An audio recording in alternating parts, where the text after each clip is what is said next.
వెంకటేశ్వర రెడ్డి గారిని మాట్లాడిద్దాం. వెంకటేశ్వర రెడ్డి గారు, రైతులకి సంబంధించినటువంటి ఒక్క యాత్ర, అది కూడా పొగాకు, మిర్చి, మామిడి రైతులకు సంబంధించినటువంటి యాత్రలు తప్ప ప్రభుత్వం పైన జగన్మోహన్ రెడ్డి గళం విప్పి ప్రశ్నించినటువంటివి పోరాటాలు ఏంటి? ఈ రోజు ప్రెస్ మీట్ లో మాట్లాడిన వాటిలో ఆయన ఎంతమంది తరపున ఆయన పోరాడారు అనేది అడుగుతున్నారు. దానికి సమాధానం కృష్ణాంజనేయులు గారే కొన్ని విషయాలు చెప్పారు.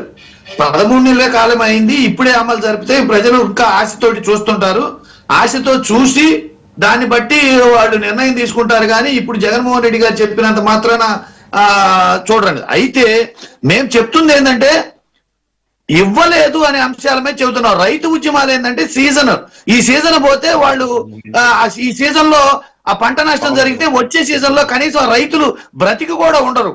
అందుకని చెప్పేసి రైతు ఉద్యమాలు కొన్ని చేశాం. కాబట్టి ఇంకా వాళ్ళకి ఇచ్చిన హామీలలో అమలు జరపలేదు అని మేము మాత్రం ప్రశ్నిస్తున్నాం. ఇంకా ప్రజలు ఇప్పుడు ఫీజు రీఎంబర్స్మెంట్ ఉందమ్మా, ఫీజు పోరుంది.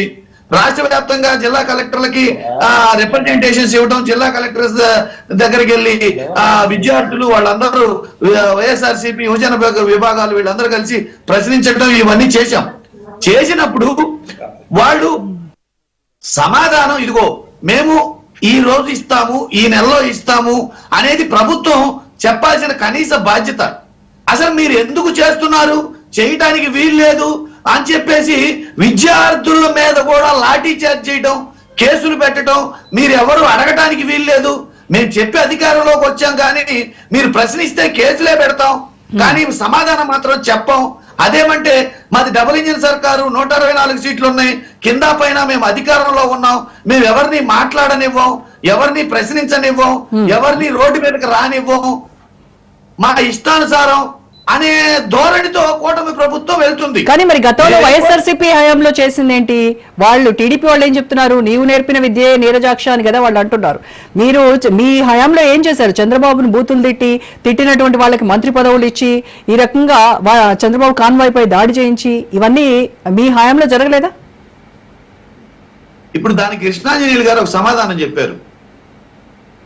ఎవరైనా ప్రభుత్వం ప్రతి 5 ఏళ్లకు ఒకసారి ఎన్నికలు వస్తాయి, ఎన్నికలు వచ్చిన తర్వాత ప్రజలు ఒక నిర్ణయం తీసుకుంటారు, ఆ నిర్ణయానికి కట్టుబడి నేను చేశాను. ఇప్పుడు అంటే మీరు వేసే ప్రశ్న ఎలా ఉందంటే దానికోసమే మళ్ళీ వీళ్ళు అధికారంలోకి వచ్చి వీళ్ళు మేము ఇదే చేస్తామని చెప్పదలుచుకున్నారా? వాళ్ళు అనేది ఏంటి? మీరు వాళ్ళ నీతులు మాట్లాడుతున్నారా? మీరు చేసింది ఏంటి? మీకు మళ్ళీ మమ్మల్ని విమర్శించేటువంటి నైతిక హక్కు ఉందా అని కదా టీడీపీ వాళ్ళు, కూటమి ప్రభుత్వం పెద్దలు మిమ్మల్ని విమర్శించేది. అమ్మా, ఎవరు తప్పు చేసినా ఎవరైనా ప్రశ్నించే అధికారం ఎవరికైనా ఉంటది.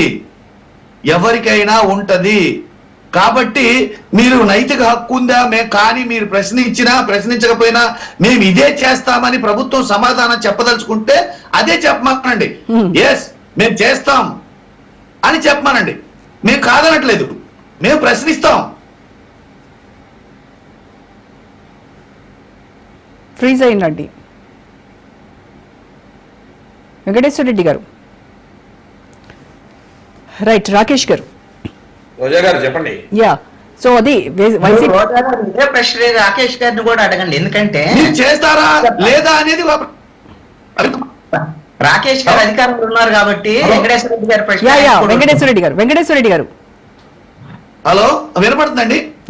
వినిపిస్తోందండి. ఎందుకో మరి మీ సిగ్నల్ మీ వాయిస్ రావట్లేదు. మరి ఇది కూడా కూటమి ప్రభుత్వం కుట్రే అంటారా? అట్టేం కాదులే గారండి, నేను ఉన్న ప్లేస్ లో సిగ్నల్ లేకపోవచ్చు, అంతేగాని వాళ్ళు శాటిలైట్లు అవన్నీ ఆయన చెప్తుంటాడు కానీ శాటిలైట్ నేనే కనిపెట్టా, సెల్ ఫోన్ నేనే కనిపెట్టా, నెట్వర్క్ నా వల్లనే వస్తుందని చెప్తుంటాడు కానీ వాస్తవానికి చంద్రబాబు నాయుడు గారికి అంత మేధాశక్తి, అంత శక్తియుక్తులు లేవు. ఆయన అయితే మరీ ఘోరంగా 47లో వచ్చిన స్వతంత్ర పోరాటంలో కూడా మేము ఉద్యమంలో కూడా మేము పాల్గొన్నామని చెబుతాడు. ఆయన పుట్టిందే 48, 49. కానీ వెంకటేశ్వర రెడ్డి గారు కూడా అబద్ధాలు చెప్తారు, పలుసారి రుజువైంది. వెంకటేశ్వర రెడ్డి గారి మీద కొద్దిగా గౌరవం ఉండేది. ఆయన కూడా ఈ మధ్య అధికారం పోయాక అబద్ధాలు చెప్పడం, కళ్ళుబొల్లి కబుర్లు చెప్పడం నేర్చుకున్నట్టున్నాడు. రాకేష్ గారు ప్లీజ్ ఇన్ఫర్మేషన్ ఉంది. చంద్రబాబు నాయుడు కనిపెట్టా అనే విజువల్ ఉంటే చూపిండి, నేను చెప్తాను. రాకేష్ గారు వెంకటేశ్వర రెడ్డి గారికి అన్నారు తప్ప నేను కనిపెట్టా అన్నారా?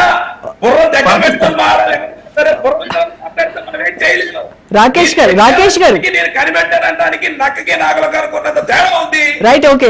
తెలుసుకోకపోతే ఎలా రెడ్డి గారు మీరు?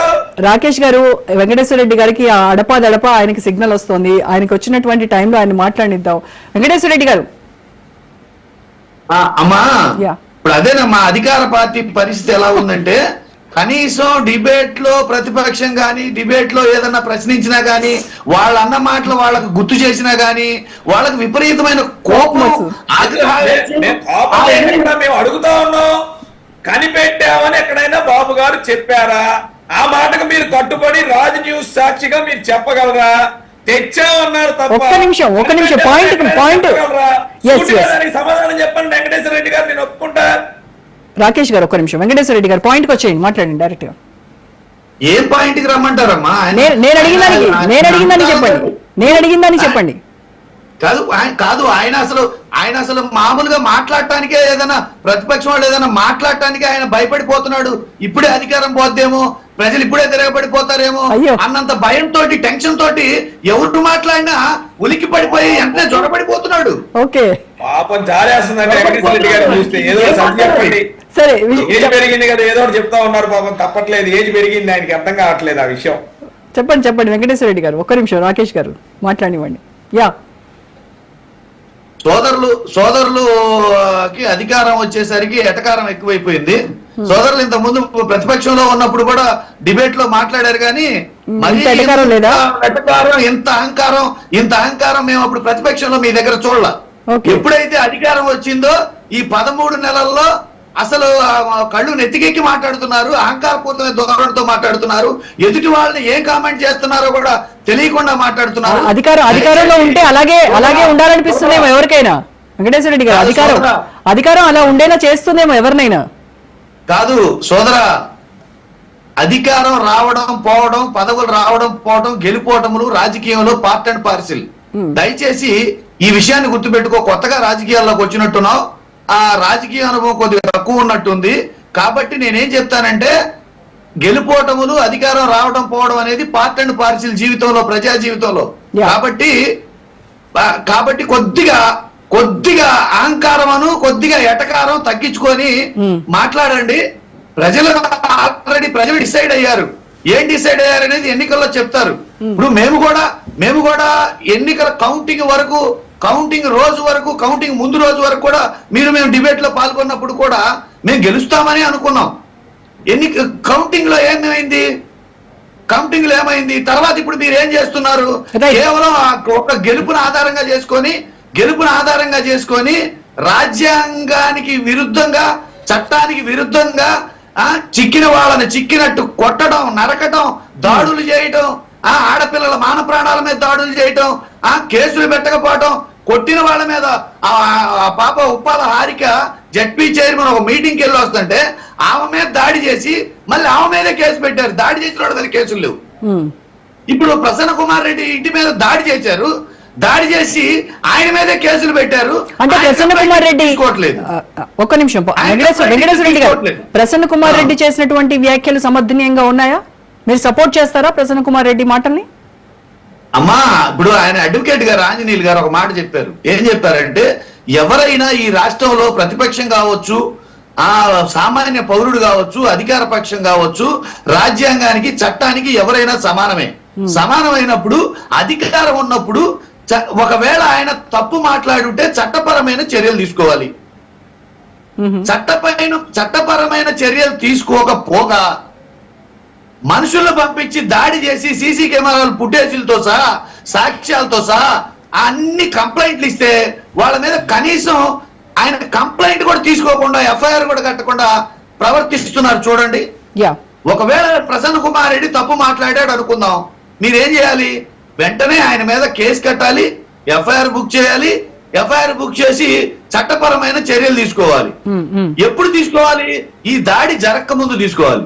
ఈ దాడి చేసి దాడి చేయడానికి ఈయన కంప్లైంట్ ఇవ్వడానికి వస్తే ఈయన కంప్లైంట్ తీసుకోకపోగా మీరు ఇట్టన్నారని చెప్పేసి ఆయన మీద కేసు కట్టడం అనేది, ఇది చట్టం పనిచేస్తుందా? మీరు గమనిస్తున్నారో లేదో, ఈ రాష్ట్రంలో రౌడీలు, గోండాలు పారిపోవాలి, భయపడాలి ప్రభుత్వ పరిపాలన చూస్తే. కానీ పరిపాలించే ఐఏఎస్లు ఐపీఎస్లు రాజీనామాలు చేసి ఈ రాష్ట్రం వదిలిపోతున్నారు ఈ ప్రభుత్వ పరిపాలన చూసి, ఈ ప్రభుత్వ పరిపాలన చూసి. అంటే ఐఏఎస్లు ఐపీఎస్లు ఎంత భయపెడుతున్నారు. రైట్ అండి, ఓకే రాకేష్ గారు.